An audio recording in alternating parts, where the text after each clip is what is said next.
नमस्कार शेतकरी मित्रांनो, स्वागत आहे तुमचं शानू आई फार्मवर. मित्रांनो, उन्हाळ्यात कोंबड्यांना उष्माघातापासून वाचविण्यासाठी त्यांना चांगल्या प्रकारे आच्छादन भिंत व छताच्या शेडमध्ये ठेवावे.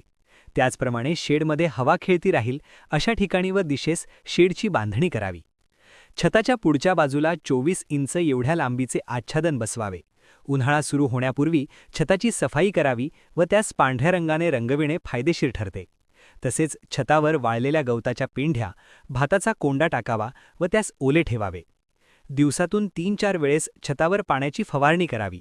असे केले असता शेडमधील तापमान कमी होऊन कोंबड्यांना थंडावा मिळतो. शेडच्या एका बाजूला पोत्याचे पडदे लावून त्यावर पाणी शिंपडावे, जेणेकरून शेडमध्ये थंडपणा राहील व कोंबड्यांना उष्माघातापासून वाचविता येईल. उन्हाळ्याच्या दिवसांमध्ये शेडमध्ये ताजी हवा खेळती ठेवणे फार महत्त्वाचे आहे.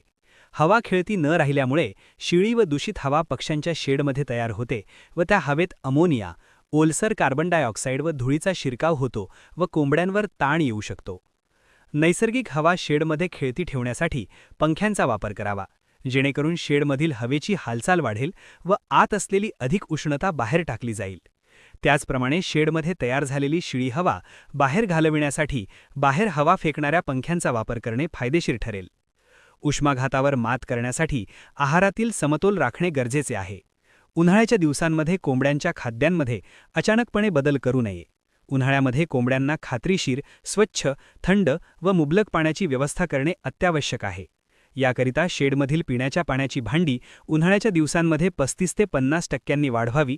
उन्हाळ्याच्या दिवसांमध्ये कोंबड्यांच्या जास्त हालचालींमुळे त्यांच्या शारीरिक उष्णतेत वाढ होऊन त्यांच्यावर उष्णतेचा ताण येऊ शकतो.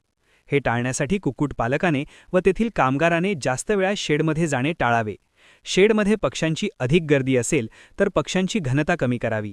या प्रकारचे नियोजन आपल्याला नक्कीच फायदेशीर ठरू शकते. तर लक्षात असू द्या मित्रांनो, आम्ही तुमच्यासाठी नवनवीन टिप्स घेऊन येतो. तर आमच्या चॅनलला तुम्ही नक्की फॉलो करा.